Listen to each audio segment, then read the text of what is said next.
They told me for years there was no money in podcasting. Well, they were all wrong. Gray hair. All right, everybody, settle down. It is time for another episode of the Talking with Tarashuk podcast, the unknown, unnamed nonsense edition, where the talk is unknown, it's completely unnamed, and it's complete and utter nonsense. I am Will Tarashuk, the founder of Ambiguous Podcast Solutions, and I'm joined again this time by my partner in crime, as always, man behind the board, Christian Wright. Christian, my friend, how are you?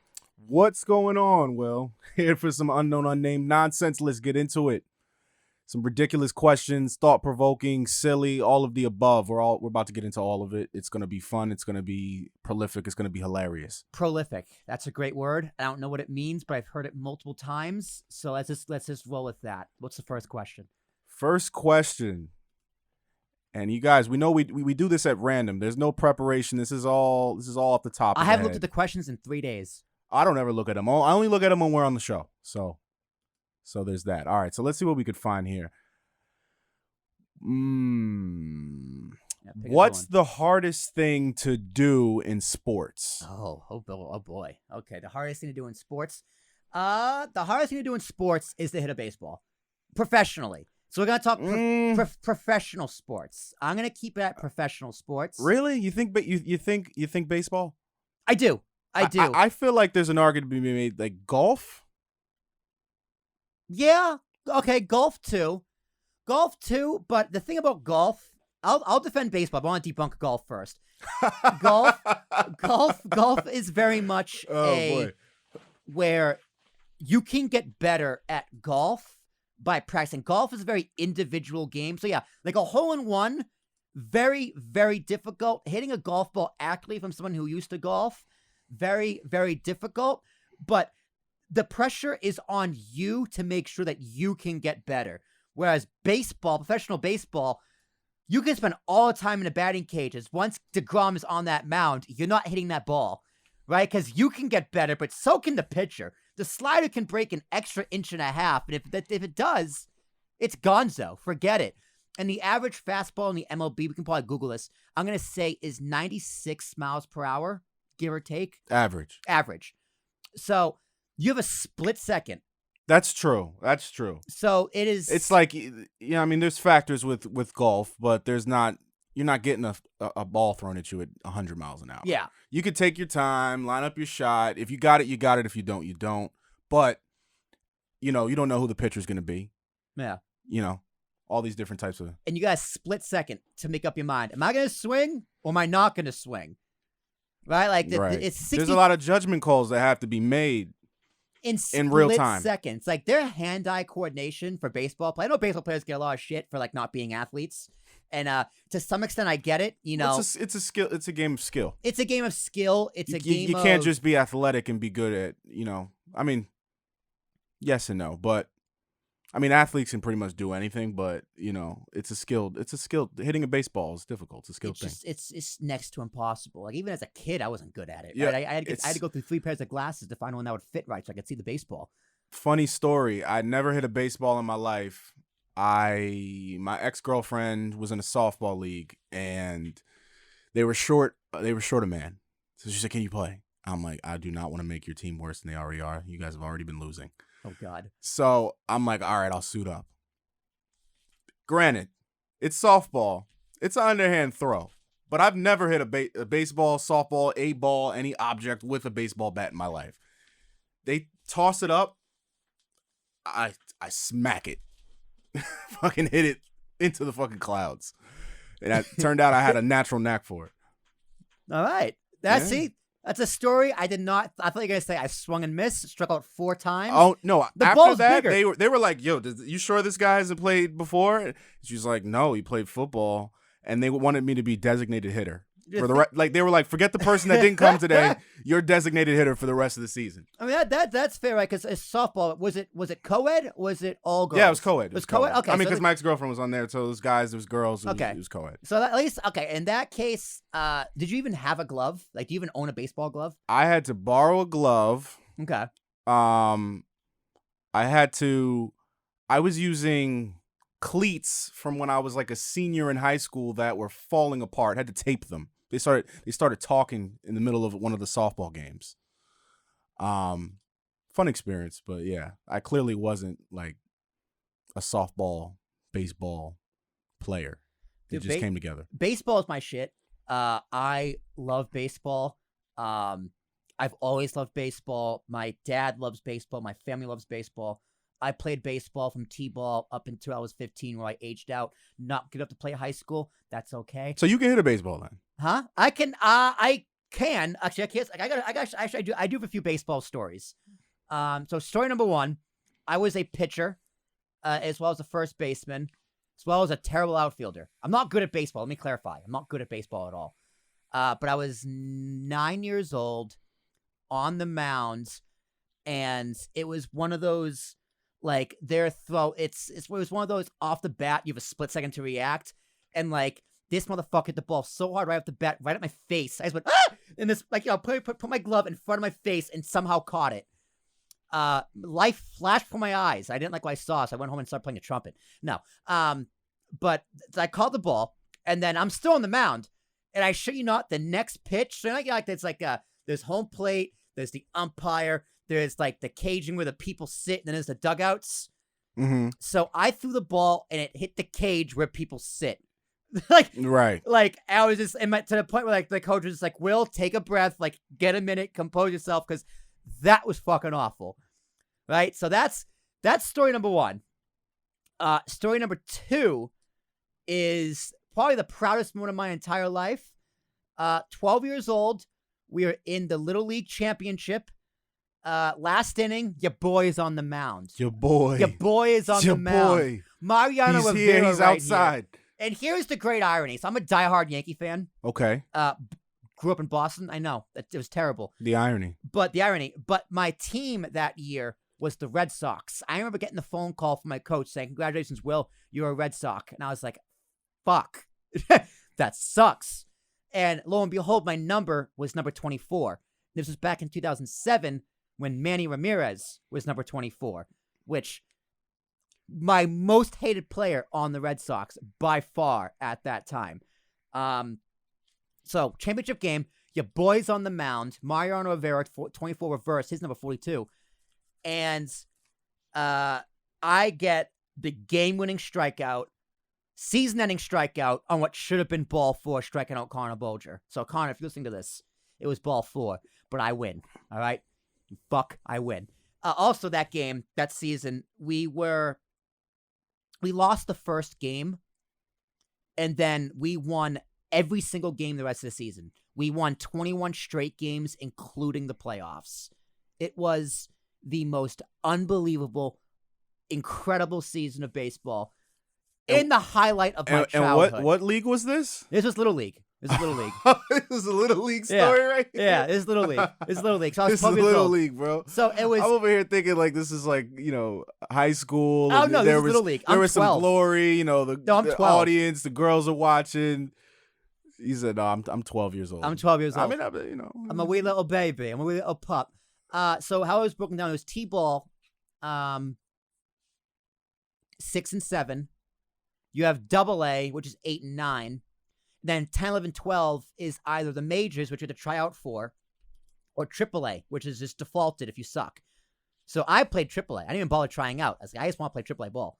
So I played AAA, 10, 11, 12, won a championship at 12, and then that was when the base pass was 60 feet.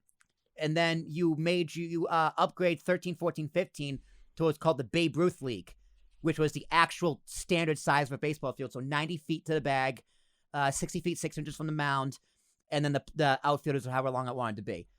And then when I was 13, I played okay. 14, my first game of the season, I got a single and a walk, and then made like a ground out or whatever. And then I went hitless the rest of the season. I mean, the rest of the season, didn't get a single hit. And it was the most demoralizing thing for a 14-year-old. But then 15. And I mean, and how many times do you realistically go up a game? 3. So that's 9 just nada. 3 a game. Honestly, my dad kept like the schedule and put like our 1 for 2, 0 for 3, 2 for 4, whatever, like double RBI. Pretty much he kept track of all of our stats. I should go and find that piece of paper if my dad still has it, which he does. I bet he does. and find the over streak I went. I still walk. I still got on base. Okay. So but, there like- was some times where there was a ball. Or, Yeah, it's like 4 balls is a walk. I gotta explain Right. baseball to you, Christian. Come on now. Oh no. I played softball, man. I know the rules. Fair enough. But 15, when I turned 15, I went there. They had to explain everything to me when I played. So you're not too far off. my last year when I played 15, though, because I think what it was, I think it was my glasses when I was 14 years old. Because the next year at 15, I wore contacts. My controller's broken. Your controller's broken. No, I'm making fun of you. No, it was my glasses. My glasses. It was my glasses. Here's my glasses. My control. You know, I had tape and everything. Okay. No, I didn't. This I'm is not- like straight I'm out not of a that nerdy. movie. Yeah, no, straight out of a movie. But I played with contacts, and I tore it up. I played the best year of baseball I've ever played in my entire life. I can see. I batted over 300 for the season, which in baseball is phenomenal. You don't do contacts? I've never seen you in contact. You don't do contacts? No, that's another story. I'll get that story afterwards. Okay. So save that question. But the last game in the playoffs, we're losing. Last inning, we're starting to make a rally. I'm counting the people. I'm like, okay, I'm going to be up pretty soon. And I come up, and this is how my career ends. I destroy this ball. Wait, before you answer that, your little league career? Technically, Babe Ruth. So Babe Ruth was 13, 14, 15. But technically, yes, my child ball. This is how phenomenal you are of a storyteller that you're talking about little league right now. Yeah, dude. And you say, now pay attention. This is how my career ends. It is. I aged out, dude. I aged out of baseball and I skilled out of high school. And I'm nowhere good for the minor leagues or the MLB. So this is the end of my baseball career here. This is heartbreaking. This is right? This is where it came to an end. This was the end of a Listen chapter in my up. life. This is fucking important. Don't interrupt me. No, so I'm up and I just fucking tee off on this ball. Absolutely fucking demolished. And I round first base. I see this kid go like this and catch it. And as soon as, because this motherfucker was playing deep anyway. So he just put his, like left in the sandlot. Please catch it. Please catch it. And he You're talking about the no look. Yeah. And he caught it. And then I just rounded, because by the time I was running first base, I just dropped my knees and almost started crying. Because I was like, that's it. And you never came back. My career is over. You said, I'm done. I would have went back, but I couldn't. The town was like, Will, you're legally not allowed to play. Sorry. You're 16 now. You can drive a car and get girls. But you can't play baseball. What? Yeah. You were 16? I was 15 when this happened. I was 15. Okay. So yeah, sophomore in high school. Yeah. Okay. So that was terrible. That was absolutely awful. So yeah, that's my baseball story. I'm sorry, man. It was regrettably horrible. Damn shame. What are you gonna do? That's the world we live in. So contacts. Do you wear contacts? No, I have perfect vision. You lucky And like I bastard. thought, it's funny because growing up, I thought I didn't understand or I didn't know that more people have bad. I thought like, not to be offensive, but I thought like people that, you know how back in the day they used to just like shun and like try to like wipe out like handicapped people. It was unacceptable to be handicapped in society. Yeah. I thought most people had perfect vision and that there were some people who just got unlucky.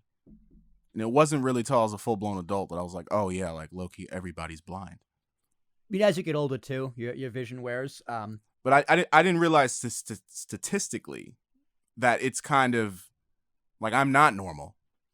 Like a lot of people have reading glasses or some vision impairment of some sort. Everyone in my family, at least my nuclear family, my mom, my brother, my dad. Nuclear family? Yeah, the nuclear family. So a nuclear family is like your direct family. It's like if you have siblings and your parents. Oh, never heard that term. Like your actual family. Well, it's the nuclear family is a big thing in like culture and like how you should raise your kids. And so yeah, nuclear family is very important. So my nuclear family is my parents and my brother. Whereas like, beyond that, my regular family, like my extended family is my cousins, my aunts, my uncles, and it's my further off family, it's like my second cousins and everyone I pretend to know. Gotcha. So everyone in my family has glasses except my brother. I got him in 3rd grade. My dad's had him forever. My mom got him later in life. My grandparents had him. A lot of my uncles have them. Most of my family has glasses, but I went back and forth with contacts. I got glasses in 3rd grade. went to contacts, I think in 6th grade, went back to glasses because I don't remember. Actually, I got my timeline all screwed up here, but I go back and forth with glasses and contacts. Then in college, I went back to contacts. What about braces? I had braces. Braces are a scam. I'll go on a rant about braces. Braces are a scam. Braces are a scam. Bold statement. I mean, they're not a scam. For me, they were a scam. I got scammed into braces. So you must have an opinion on Invisalign as well. I don't know what that is, but that's those plastic retainers that people put on their teeth instead of having braces. You can remove them. Well, braces work. I mean, don't get me wrong. Braces work. You're like, I deny the science of braces. Like braces, like my brother had really bad teeth and they straightened out his teeth. But I'm saying not everyone needs braces, and every dentist is going to suggest braces because they cost like $5,000 when I got them. So I can only imagine what they cost now. Yeah. Same with your wisdom teeth.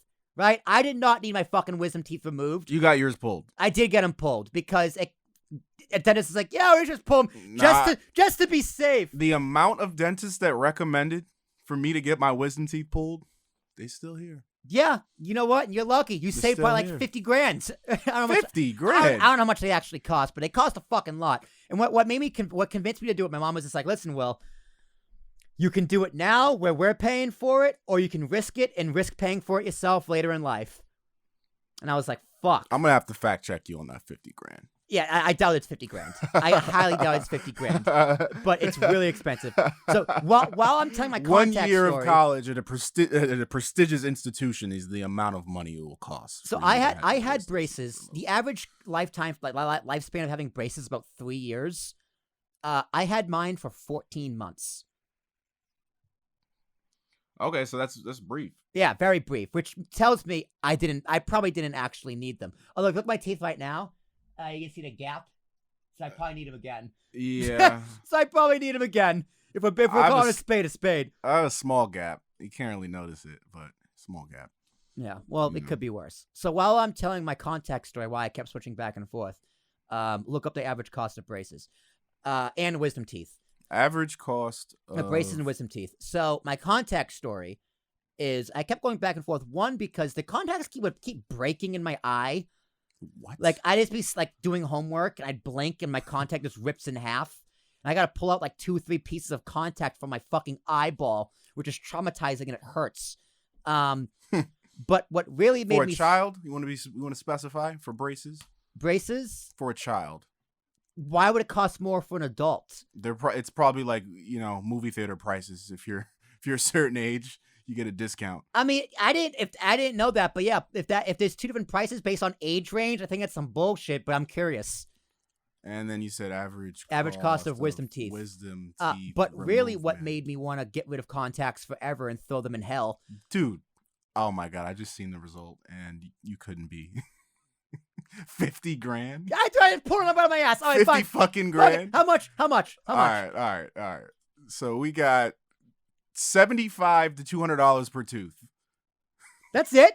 Yeah, apparently. That's it? God, I'm 50 proud. grand. No way. That has to be a myth. 50 grand. All right. Don't listen to this guy. Average cost of braces, $5,000. $5,000. You were on the money with that one. Yeah, because I remember. My mom without insurance, though. Without $3,000 with. Yeah, only $75 to $200 per tooth for the wisdom tooth. That's what it's saying. That's really affordable. Let's see. I'm less mad I got them pulled Here now. it says $600 to $1,100 with all, somewhere between $75 and $250 per tooth. All right. And then it says all 4, probably $600. If they bundle them, give you a coupon code. Yeah, just enter use coupon code Talking with Tarashuk. No, use coupon code TWT with 50% off your first tooth. So if we had a dentist sponsor, we could have really done that for real. We could have. Okay. In the future. So contacts. I love it was bouncing around here. The first question was about sports. And then we didn't ask another question. No, we just started this talking. is all the first question. Organic. Hey, that's the glory of this podcast. Moving along. The questions are there as a comeback to center point. We can divulge off into anywhere we want to go. Like fucking contacts.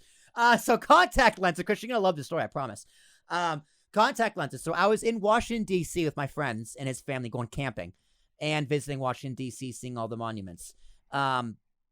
And we went to Buffalo Wild Wings. And you can probably tell where the story's going. So my friend's dad dared me. It was like, hey, well, I bet you won't eat like the Inferno sauce, which is the hottest sauce in the menu. And I was like, you know what, Mr. D? There's an award, isn't it? Yeah, I think it's like if you can eat like X amount, they give you like an award, like a plaque or something. It probably costs $50,000.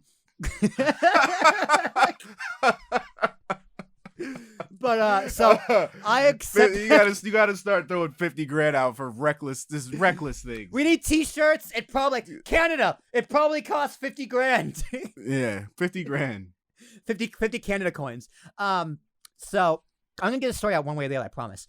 So I order the wings. I eat like 3 of them because my mouth is on fucking fire. They call it Inferno for a reason. It's really hot. So I don't finish them, of course. But we go back that night. I take out my contacts. And unbeknownst to me, my fingers must have had some residue from that sauce. Because the next morning, some Inferno residue. I put those bad boys in my eyes. Oh my gosh. And how old were you? You didn't wash your hands a lot. No, I definitely washed my hands. Why not that much? You know what it was? We had the alcohol. We had the alcohol wipes at the table, so I definitely wiped with the alcohol wipes because my fingers. And I like my fingers. This is a day later. This is the same night. Oh. The same night. So I take them out that night, put them in a solution. The next morning, I put them back in, and I've never yelled so loud in my life. It hurt like a motherfucker. So obviously, I ripped them out. Let's get a snippet of that scream, but back up from the mic. Like something like that. I'm in a camper, right? To the point where, like, you know, people next door are like, "Is everything okay?" I'm like, "Yeah, here's $50,000. Go away." So I fill the contacts. I wash my contact case. New solution. Do new contacts, and I believe I did new contacts because I don't think I have my glasses with me. Maybe I did. I don't remember. But the next day, I put my contacts in, and the same thing. Ah! It wasn't as bad. It's not as bad of a scream. It was because it still hurt. So doing something wrong, man. Like, you know, I cleaned the case, new solution, new contacts, and it still hurt. So I was like, "Fuck this! I'm going back to glasses permanently." And I went back in college for contacts because I thought I looked cute with contacts and glasses. Which to an extent was true. And then post-college... You looked cuter? I did look cuter. Okay, Willie T without glasses? Wow. All right. Hubba over we gotta put like a heart around your head in post. Sorry, ladies. This guy with or without glasses is taken. We gotta put a heart around your head in post, all that type of stuff. Yeah, but then it was post college, while working, contacts kept ripping my eyes. It was only one eye. It was like my left eye would break, and then they give you pairs of contact lenses, so I got to put a left eye in. So I have an even number of right eye, but an odd number of left eye. So can we flip the whole system? Like, you know what? Screw it. Back to glasses. I've been wearing glasses since 2018. I mean, the glasses you chose a stylish frame. Warby Parker. I'd say this is a stylish choice. The square frames, it works. Yeah. Well, I had circle frames forever. I had like little ovals. You had the Harry Potters. No, they was a perfect circle. I had like ovals, so it was just like. Oh, okay. Like that. Yeah. And then I went to square because Square's cool. Square is better. Square stylish. Yeah, square is very stylish. Well, I read a whole guide on glasses. At one point, I almost fed into the blue light glasses fad, and I was like, based on the shape of my head, what frame should I get? There's a whole guide. Apparently, head shape means a lot. Oh yeah, I went through that guide multiple times. To the point, like, I asked my brother's fiance, I was like, "Hey Meg, like, what shape would you say my head is?" She goes, "You getting fitted for glasses?" I go, "Yeah, I'm trying to get new glasses." Thanks. It's kind of an odd question. Thanks for calling. I'm surprised she knew. Like, she's like, I'm gonna not think you're just a weirdo asking me about the shape of your head. I'm assuming you're getting fitted for some glasses here. Well, I mean, it was kind of a question for like the general group, but I kind of like directed it at her. That should be a question on the unknown, unnamed nonsense. What's the question? What is your head shape? What is my head shape? Yeah. My head shape is I don't know. What's my head shape? Let me I don't know. What is my head shape? I'm off camera. The camera's what, this way? I think it's here. more. I feel like I got the dinosaur egg right here. It's like an egg. My head's like an egg. I got the dinosaur egg. Oh, from the side. I got profile? the Homo sapien. Like the Neanderthal. Yeah, I got the Homo sapien cranium. Yeah. Thing. Yeah. I don't know. Yeah. Anyway, are we gonna ask another question? Yeah, we can go back to center. What's the next question? All right, I want to be divisive. Divisive. Did OJ do it? Oh, I've been waiting for this question. Did OJ do it? Did OJ do it? Did OJ do it? Did OJ do it? I mean, and I have an opinion on this, and it's not what people are gonna think. Go ahead. I do too. It's also not what people are gonna think. But please, I've been talking a lot this podcast. You first. I think he fucking did it. Of course, he fucking did it. but I think he did it. And because the police planted evidence, he fucking got away with it. I didn't know they planted evidence. There was a whole bunch of weird shit going on with the trial. If it don't fit, you must acquit. Yeah, that was. You ever see the FX? No. The people really good. People versus O.J. Simpson. There was weird things like blood being on. One of the things I remember in particular is that there was blood on two sides of a sock. And if you're bleeding down, you're like, it's not gonna be. It's like somebody soaked the sock in blood. There would only be in the situation that it was, there would only be blood on one side of the sock. I guess it depends how much you're bleeding. But no. It looked like it looked like there was the whole there was a whole bunch of things. I don't remember like the specifics, but I remember watching it. And I'm like, oh, okay, that's funky. And then there was the cop that turned out to be raped. There was a whole bunch of things that were going on with the trial. And I personally believe, I think he did it. But I think the police, there was funny things going on, evidence planted, because they wanted to get him so bad. And that's why it created reasonable doubt. Well, it's okay. Like I completely agree. He definitely did do it. Cop shenanigans wouldn't be the first time nor the last, so it definitely wouldn't surprise me. But when you ask the question, did OJ do it? I really think it doesn't matter, because the only thing that matters is what the jury thinks, right? Like in any trial, did you do it? It's what you could prove. Exactly. It's not what you know. It's what you can prove. Thanks, Denzel. But it's also, what does a jury think? Side note: I have a mean Denzel impression. Oh, please do it. No, not right now. Okay, fine. I'll add to the list. Do your Denzel impression. That's the question. That's a question. It's more of a command more than a question. Mm-hmm. But it doesn't matter if OJ did it, because I think the way the judicial system works, at least how it should work. But you do think he did it? Yeah. He wrote a book called "If I Did It." If in blue, I did it was in red. What kind of sociopath? He did it. He 1000% did it. But again, it doesn't matter because the jury was just like, yeah, we don't care. He's free. You ever hear that Jay-Z line? I'm not on 444. Oh, well, I despise Jay-Z. Really? I have a deep hatred for Jay-Z. I'm gonna need to let me tell you this first, but no, that's a conversation for off air, because there's certain people out there who want to hear the story, and I'm not gonna give them the satisfaction. There's a line by Jay-Z. He goes, "I'm not black, I'm OJ." Oh, okay, interesting. Yeah, interesting.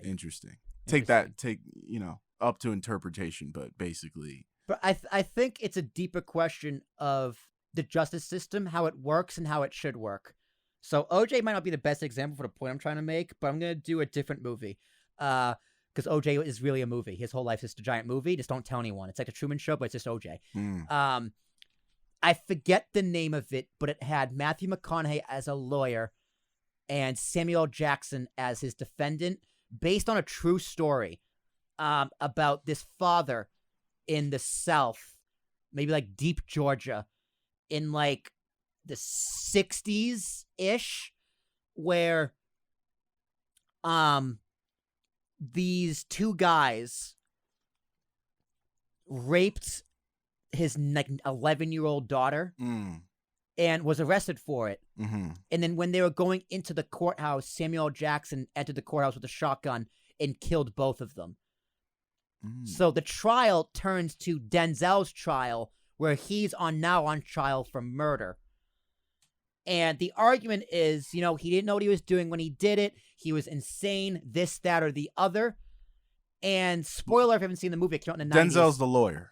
No, McConaughey's the lawyer. All right. But I thought you said Samuel Jackson. Sorry, Matthew McConaughey's the lawyer. Did I say Denzel? Well, you said Samuel Jackson had the shotgun. Is it Denzel or Samuel Jackson? Samuel Jackson. No Denzel. No Denzel. Okay. Denzel's on this movie. Matthew McConaughey. Okay. Matthew McConaughey. You have me thinking about Denzel. Ooh. So McConaughey's the lawyer. Denzel's Samuel Jackson is the guy who killed the guy who raped his daughter. Now he is on trial for the murder, and the defense is pretty much like McConaughey's closing defense is like, listen, to the jury, close your eyes, picture this, and he goes to like the details of the trial and of the rape and like coming home, and he goes, now picture she was white. And the idea is, what would you do? So the jury's just like, if I'm on that jury, yeah, I'm killing that guy. Are you fucking kidding me? I don't fuck justice. I'm getting my justice. I'm killing him. I can't believe I haven't seen this movie. So essentially, the jury was just like, listen, you did it. We know you did it. But in a court of law, jury appears saying, we don't care. You are a free man. Because we would have all done the same thing. Any sane person would have done the same thing. And I think in a weird logic back to OJ, I'm not saying what he did was right, but I'm saying if he did it or not doesn't matter because the jury can find him innocent anyway. Oh, yeah. And that's kind of the craziness and low-key the best part of our justice system. Where it's just like, it shouldn't matter if you did it or not, but I like the fact that even if you did it, you can still get away with it in certain aspects like, yeah, you raped my daughter, I'm going to murder the fuck out of you. Yeah, and you could get a good lawyer that could potentially get you off, convince the jury. Yeah. Because at the end of the day, the jury is a panel of people with feelings. We are emotional creatures. So, yeah. So, by the way, boom, A Time to Kill. A Time to Kill. There it is. Yeah. There it is. Yep. Honestly, great movie. McConaughey has like this weird love angle with Sandra. Sandra Bullock has no. Is it Sandra? Yeah, Sandra Bullock. Sandra Bullock. Sandra Bullock has no business. Kevin Spacey is in there too. Kevin Spacey is the other lawyer. Ah. He's the other lawyer in defense of the people who were murdered. And he's phenomenal in the movie. I know. So that's the plaintiff. He's a plaintiff. Yes. Yeah. So yeah, Sandra Bullock's kind of shown in this movie for no reason other than they needed more time to kill. But they always throw a love interest in movies like. Well, here's the thing: like McConaughey has a wife and kid, and like so it's an affair. It's like, well, will they? Won't they?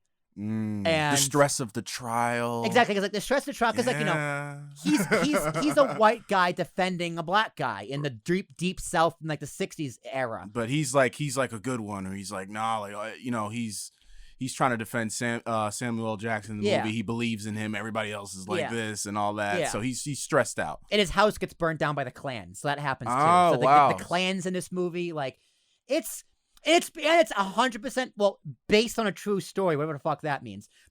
And it's probably a landmark case because of the time period. So yes, it's just the stress. 1,000% This is stress that he's under. Like the fact that a black guy got off of killing two white guys in this deep South '60s is a miracle. I feel like I've seen parts of this movie. It's a good movie. I think I gave it a solid 7 out of 10. That's the thing about me, Christian. Whenever I watch a movie, the first thing I do is go to IMDb and star rate it. I've rated probably like 200. You movies. actually do it. I do. So I will say, the average needs to be consistent. I don't do that, but what I do is before I watch a movie, so people get annoyed. They're like, "Yo, just turn on the movie." I will go on Rotten Tomatoes.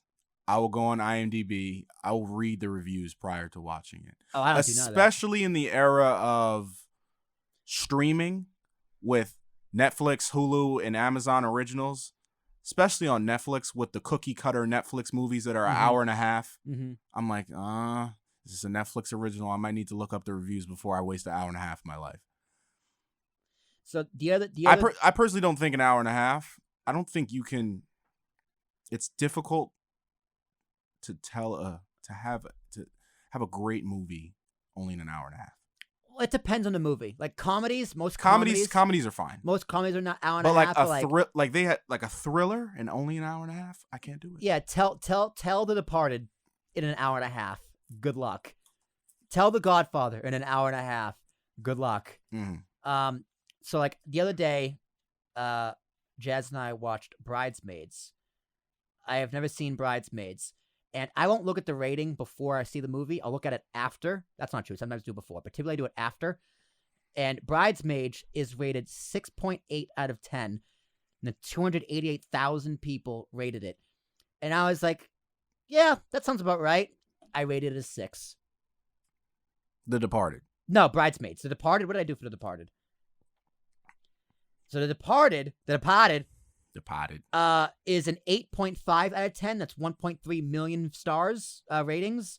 I gave it a 9 out of 10. I think it's a near perfect movie. Mm. But you know, because we actually do one live. Because the other night we watched Final Destination, the first one. Mm-hmm. And this movie was fucking awful, but so much fun. IMDb, out of 249,000 reviews, has a 6.7 out of 10. And you know what, man? I completely agree. I'm going to give it a 6. Sometimes I watch movies just to laugh at them, like because they're so bad. Oh, have you ever watched What's the one with the shark mega? Sharknado. No, it's called the Megalodon? The Meg. The Megalodon. I think I watched Meg. It's got Jason Statham. Meg 2? He's like, come on, guys. We got to go kill the shark. That's not bad. Jason Statham. He's The like, Megalodon. he's like, you ever see the scene in, what's that movie with Melissa McCarthy where he's just saying all the ridiculous things that he could do that make no sense? He's like, I ripped off this fucking arm and reattached it with this fucking arm while on fire. Dude, Jason Statham's a silly bitch. I'm not going to lie. He's a silly bitch. The behind the scenes are funny because, you know, it's hard to keep a straight face while saying some of those ridiculous one-liners in that movie. All right. I think we're ready for the next question. Look, OJ. That was a good one. That was fun. All right. Some of these questions I just don't understand.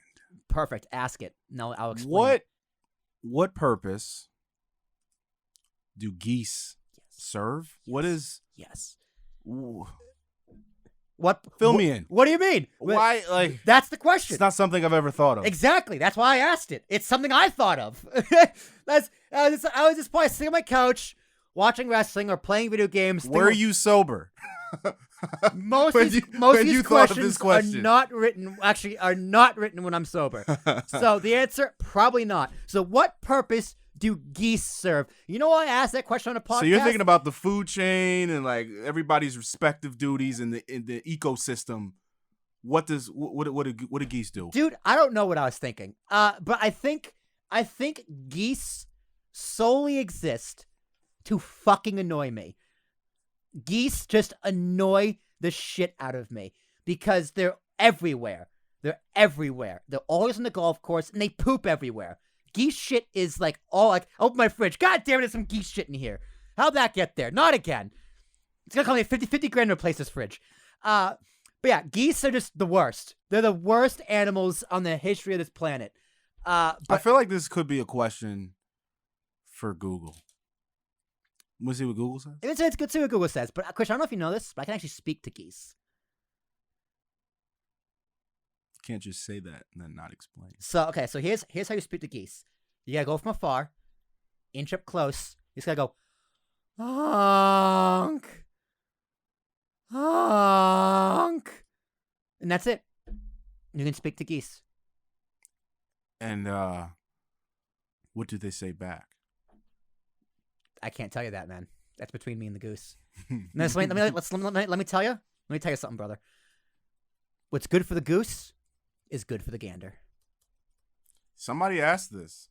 What? See? I'm glad I'm not the only one. But I'm the only one who did it in a podcast in a fucking studio with a microphone. What purpose do geese serve? Seed dispersers. Oh. You're eating plants in one area and then depositing seeds in another area when defecating. See, so basically, that's why they poop everywhere. They basically just eat. They eat and shit and move seeds. It said in moderation can contribute to soil fertility. Honk. There you go. They're not here just to. No, I really asked that question so I could honk at people. That's really it. So yeah, what purpose do geese serve? Geese fucking suck. That's the end of the story. Next question.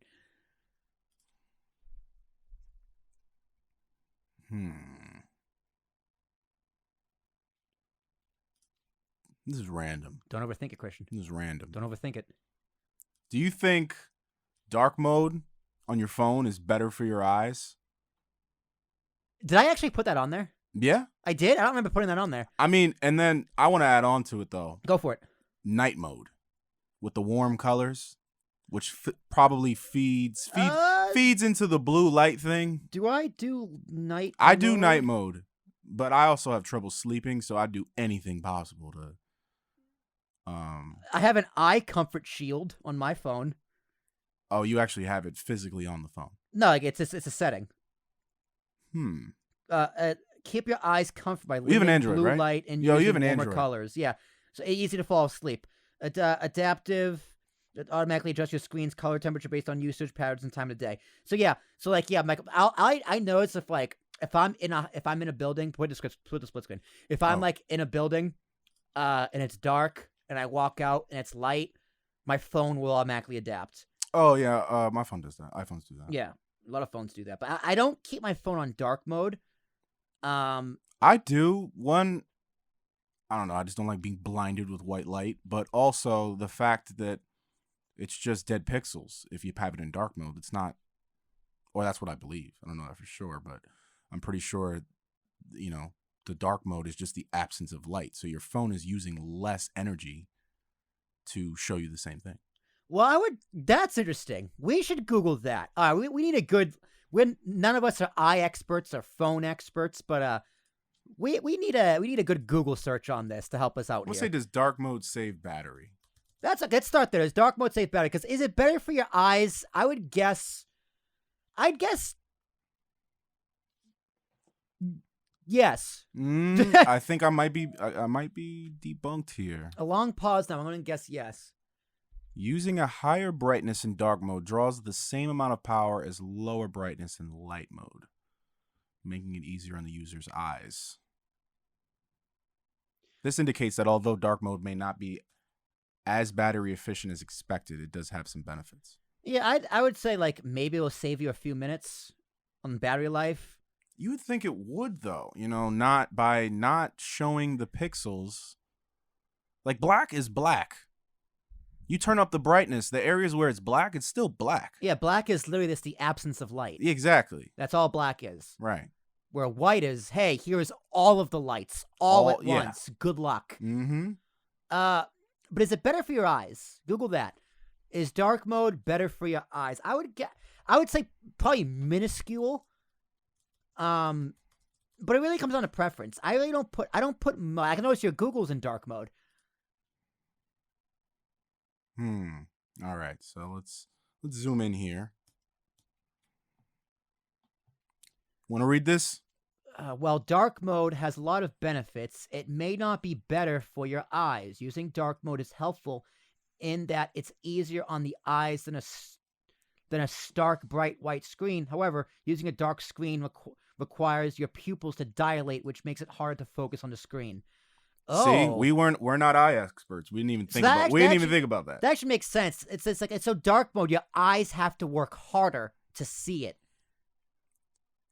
But I'm still with the argument that what you're looking at it's not in the black area. But I guess the text is, if the text is white, but I guess the background, well, would dark mode affect the brightness on the phone though? Because there's still pixels when it's a black. This is a black screen. So obviously, there's no pixels. Right. But when you turn it on, there's still black pixels.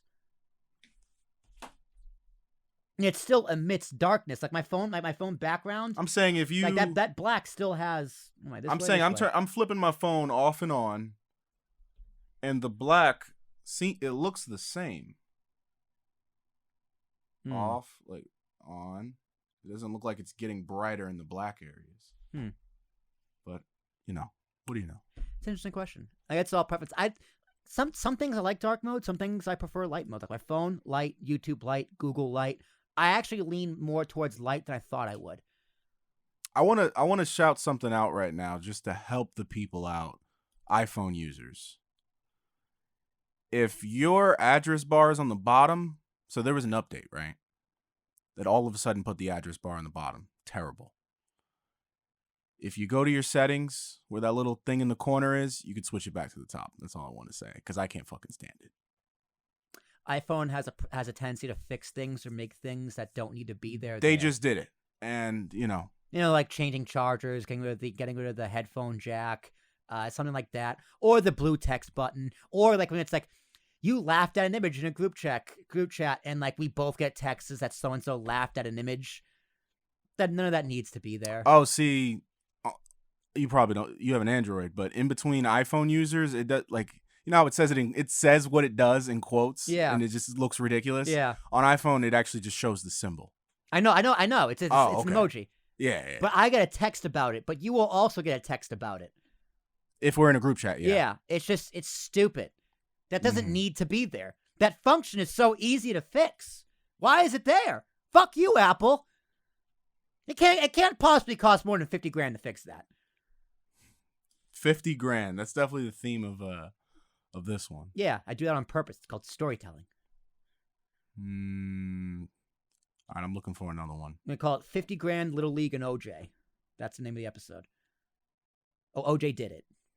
Oh, since we talked about geese, you know what I'm going to ask? What do you got? Where did Goosebumps get their name? Did I put that on there? You're the only person who put questions on here. I thought that was an off-the-cuff question. No, I put a few. I mean, I might have been cold, and then I saw Goosebumps. I was like, huh, how did these get their name? So this is the first guess game.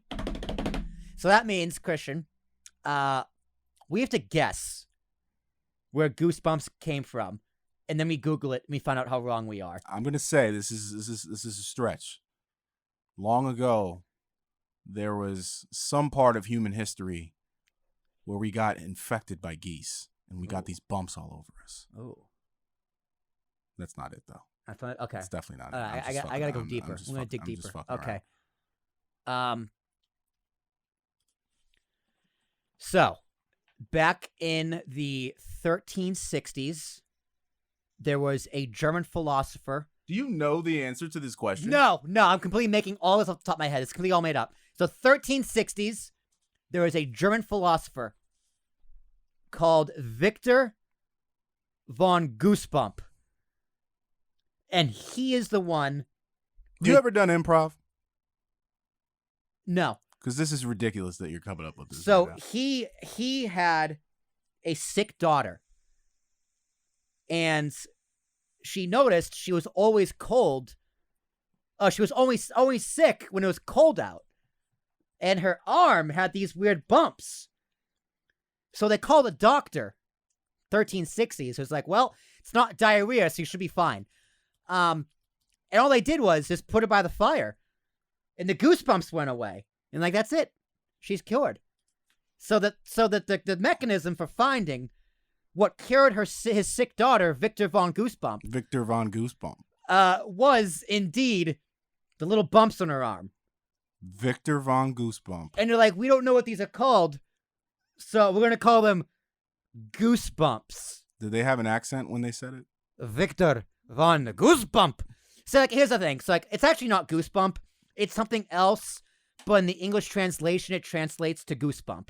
And it's actually two words. We just confirmed it's one word because we're American. We fuck up languages. So, it could have been, like, Victor von Guggenbump or Guggenbump.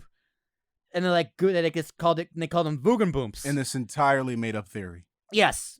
That's my guess. This is the first guess game. So, what is the actual answer? How did Goosebumps get their name? Oh, man, I wish we could have came up with something as ridiculous as that. It's unknown, unnamed nonsense, dude. It's completely... Oh, my God. It's just... That whole story is just utter nonsense. Victor von Goosebump. Victor von Goosebump. I feel like I want to look him up first. Yeah, okay, let's Google Victor von Goosebump. No results found. It's Von-Goosebump. Is it Victor with a K? Yes, V-I-K-I. Victor.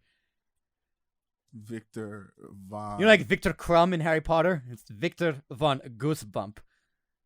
I don't even know if Victor's a German name. It could be Russian. Let's follow this down the rabbit hole. So first we have. Where did Goosebumps Did get this you name? mean Vic with a C?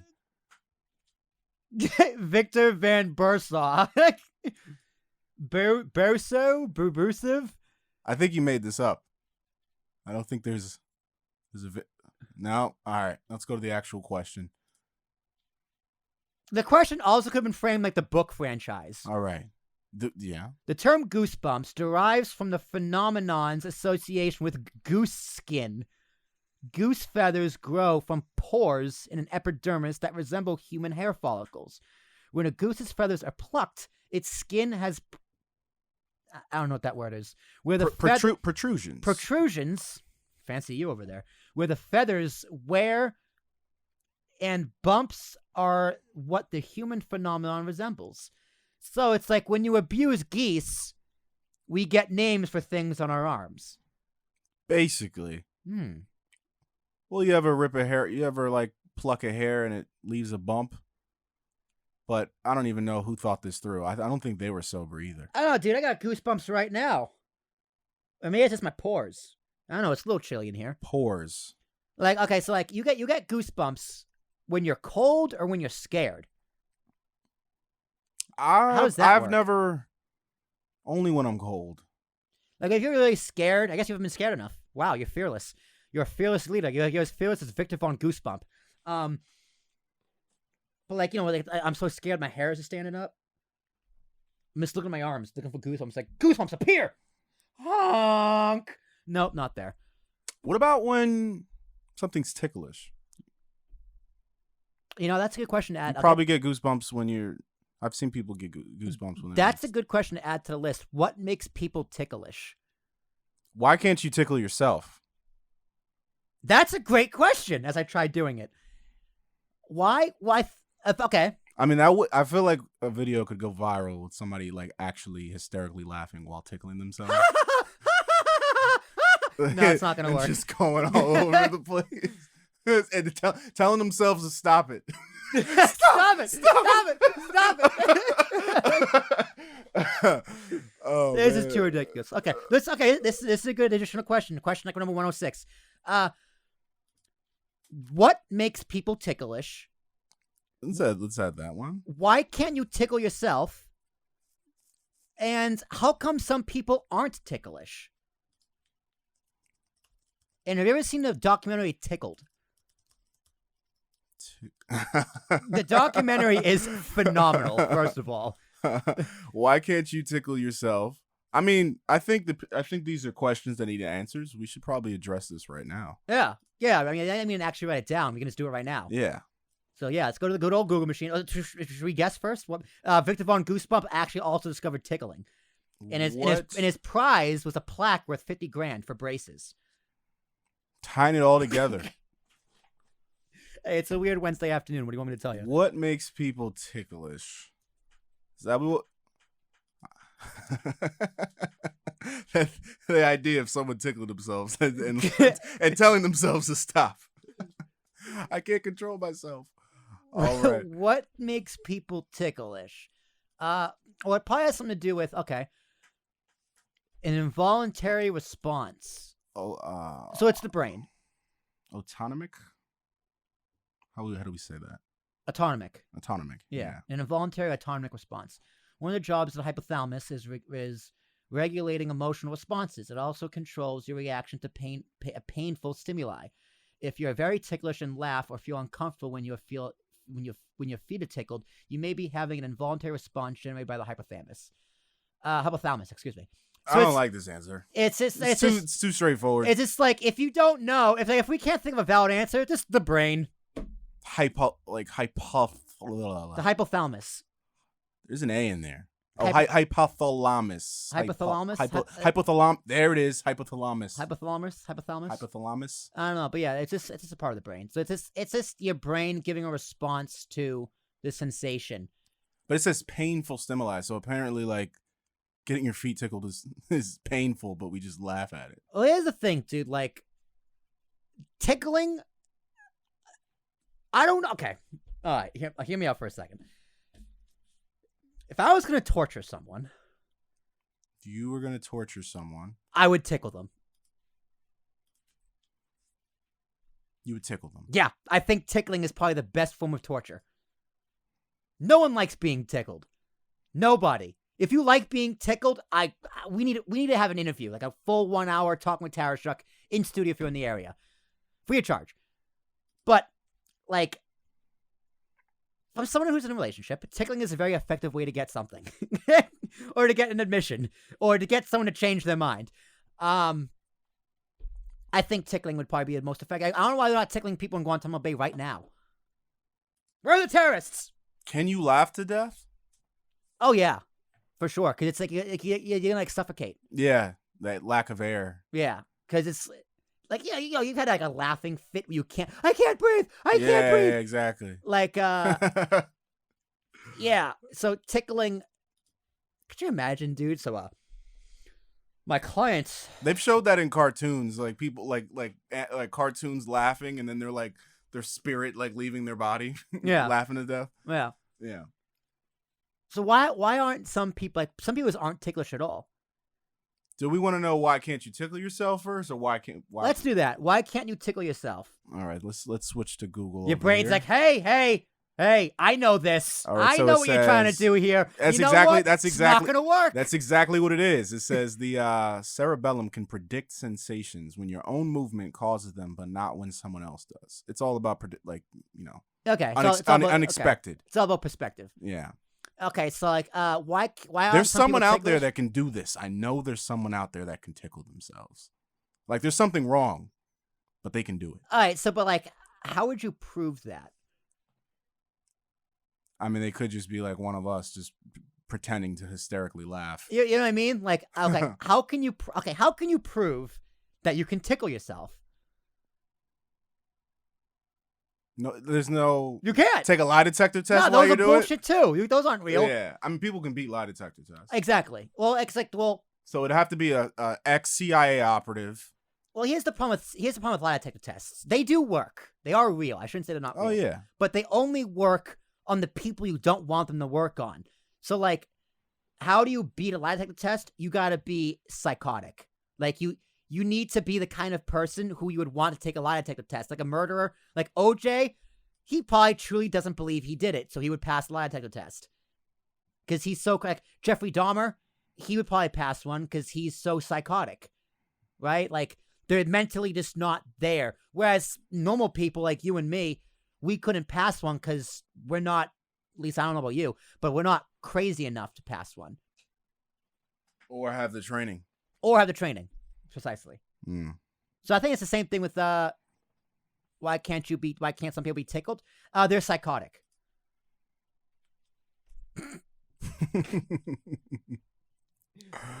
Why? All right, this is the last tickle inquiry. But like some people are ticklish in different places. Like some people are ticklish behind the knee, where I am not. Some people are ticklish on the ribs, while I am as well. Like some people aren't ticklish underneath the armpits, and some people are ticklish on their feet. I do believe that some like tickling is a response to painful stimuli. Have you ever had somebody just go like this to your hand? Yeah. It feels similar to tickling, even when you do it to yourself. Yeah. I mean, I don't want to laugh at it. But it feels a little silly. It's similar. It feels a little silly. It's the closest sensation I can get to tickling myself. So, why are some people not ticklish? Some people are more sensitive to touch than others, so skin sensitivity can play a role in how ticklish a person is. Nerves. Yeah, that makes sense. Yeah. Dude. Your nerves are dead. That's why you're not laughing. I don't know, dude. I kind of liked my Victor Von Goosebump. So it says desensitized nerves. Your nerves. Your nerves are desensitized. Your nerves is a bunch of Karens. Oh man. All right. Well, there's our answer. All right. How long have you been going, by the way? We're about an hour. Let's do one more. One more question. All right, one more. Make it good. Oh. Can't expose the questions now. Let's see. Oh, there are the questions. I'm seeing them. What? Oh, this is good. Oh my God. I don't know why you wrote this. What are your thoughts on women trying on yoga pants on YouTube? All right. I did not write this. I didn't write it. I didn't write it. So I was talking with my buddy Chris the other day and telling him about the content of the show and showing him some clips on my TikTok at APS Podcasts. And this is a question he wanted me to ask. What are your thoughts on, what are your thoughts on women trying on yoga pants on YouTube? Exactly. So he loves this shit. My buddy Chris loves yoga pants. He subscribes to women trying on yoga pants. I don't go that. I'm not gonna put words in man's mouth. But friend of the show, Chris, by the way, he's been on the podcast. But he is a full-grown man who wears Lululemons, like their yoga pants or their sweatpants. So take that for what it is. But he loves them. Why do people love them? I mean, I know why. I know why. I know why people love them. People love them because, all right. That ass. Like the culture of asses, like the ass culture.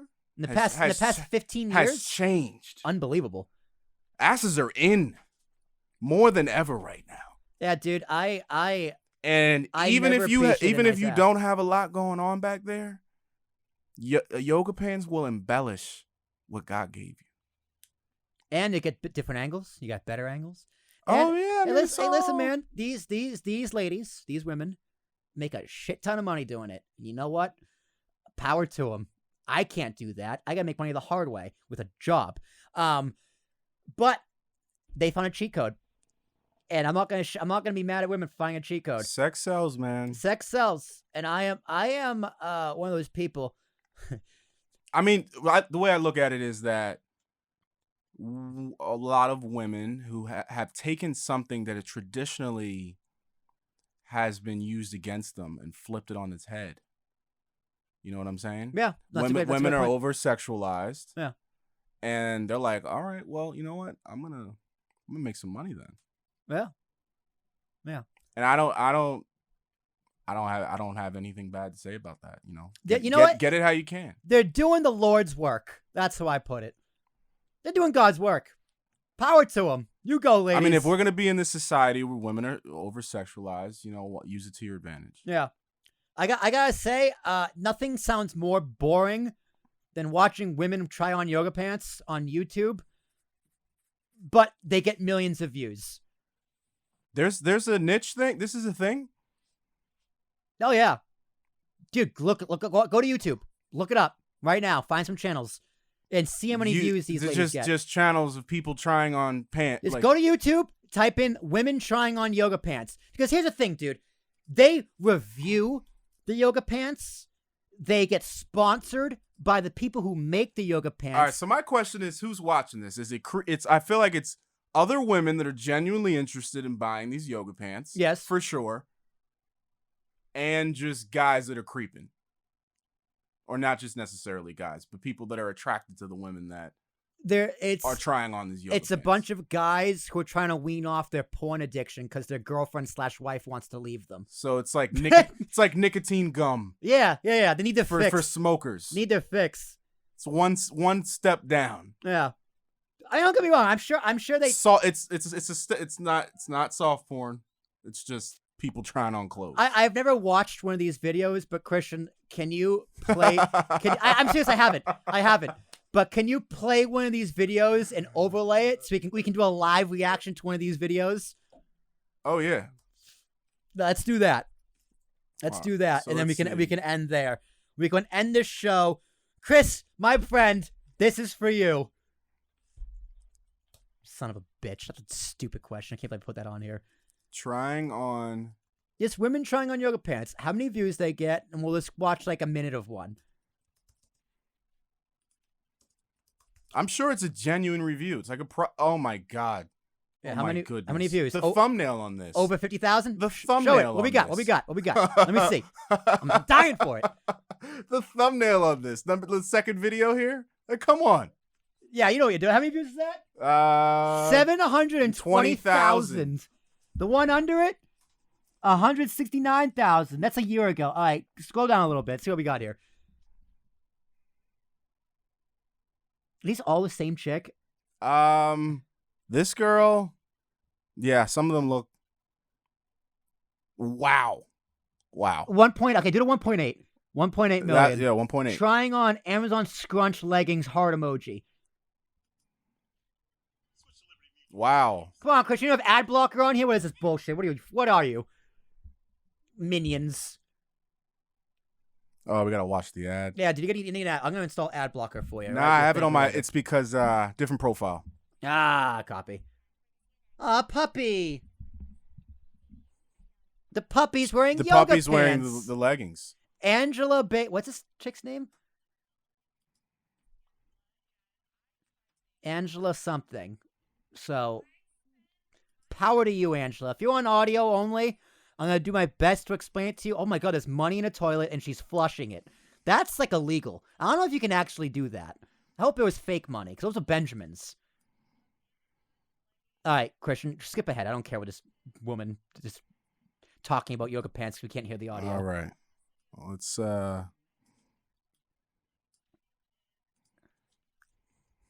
okay, that works.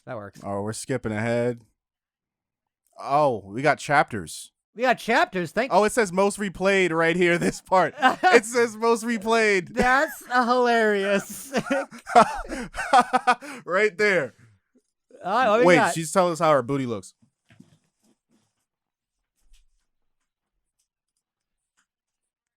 I'm gonna be honest. I don't think it's the leggings that are doing that, but dude, people get butt implants. All right, like that's real. Not gonna lie, those pants look really fucking comfy too. They look great. they look very comfortable. Like, I mean, they don't have any pockets. I need pockets. That's a problem. Although, I mean, she doesn't care about the pockets, I don't think. No. Pockets is getting away. Pockets is another thing to look at. When we all know what people want to look at. It's right there in front of you. It's why it says most replayed. This is genius. Right? Like, there's nothing like this for men. They can't be like, there's no like, there's no underwear that men can model like that. It's like, check out these cargos. I love cargos. I'm not wearing cargos. But I'm a big fan of cargo shorts. But I guess men, like the equivalent for this for men would be like workout videos. But yeah, so that's that. That's that. So 720. That's genius. What are our thoughts on women wearing yoga pants in YouTube videos? It's just more content for the world. They they have a niche. I'm not against it. They found it. Power to them. I'm fucking jealous. I mean, there's a lot of space for influencers with products, especially ones like that. You know what we're gonna do? I mean, there's perfume, there's makeup, there's all types of skincare products and yoga pants. Dude, we're gonna do a Talk with Tarashuk special. We're gonna spoof one of those videos, and I'm gonna review them. You're gonna review some yoga pants? I'm gonna review some yoga pants. I'm gonna put them on. I'm gonna shake my ass. I'm gonna wear a cup so my dick looks bigger, and it's gonna do the whole 9 yards. I think what you should do the video, and we're gonna compare the amount of views that you get versus this girl in the yoga pants. Dude, if I get you might become an internet sensation. I'll do the video. We'll do it here together. Although I don't have yoga pants. Do you have access to yoga pants? No. I mean, wait. No, I did need some pants. I'm saying this on the air right now. I borrowed a pair of yoga pants from my girl because I didn't have any other pants. It was cold outside and I needed some long johns. How comfortable? And I was wearing her yoga pants underneath a suit. Oh my God, that sounds. And nobody knew. Nobody knew. Only I knew. That sounds lovely. That was my little secret. I was like, I'm wearing yoga pants underneath this suit right now. That's awesome. Yeah. So I'll see if I can fit in the Jazz's yoga pants. If I can, I'll do the video. But if I get 50,000 views on that Ex-girls video, yoga pants. 50,000 is a magic number here. If I get 50,000 views in that video, 50, I will do one a month. That's the deal. I will just keep doing them. Who's tuning in? We're gonna, I don't know. We'll see. We'll see. We'll see what that's on TikTok, because TikTok's where all my shit is. All right. Are we gonna one more? Or are we wrapping up?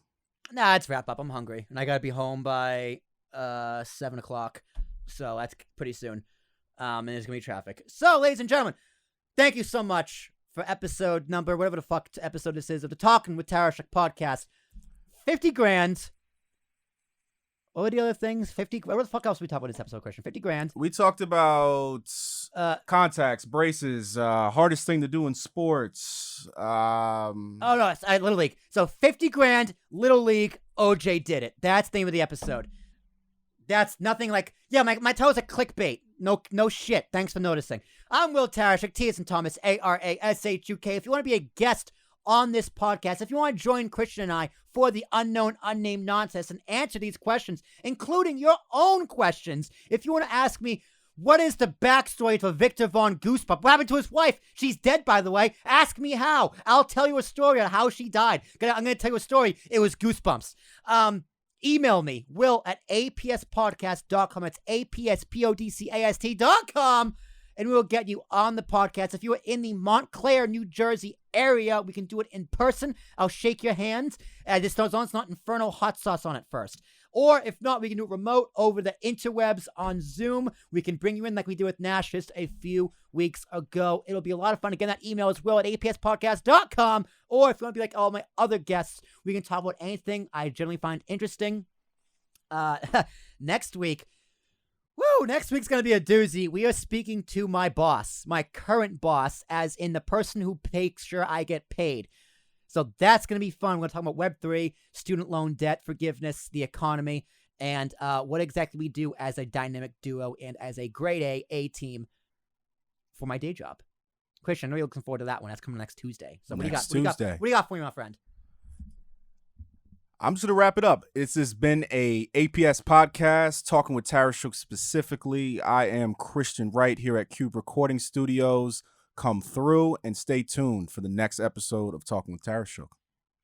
Signing off. And I promise we will be live soon. It's going to happen. We're will live be live streaming, baby. We will be live streaming eventually. Live streaming. Once we kind of get it together and get iron out some kinks. Yeah, we got to iron some kinks. So, Christian, we're going to do that not now, but right now.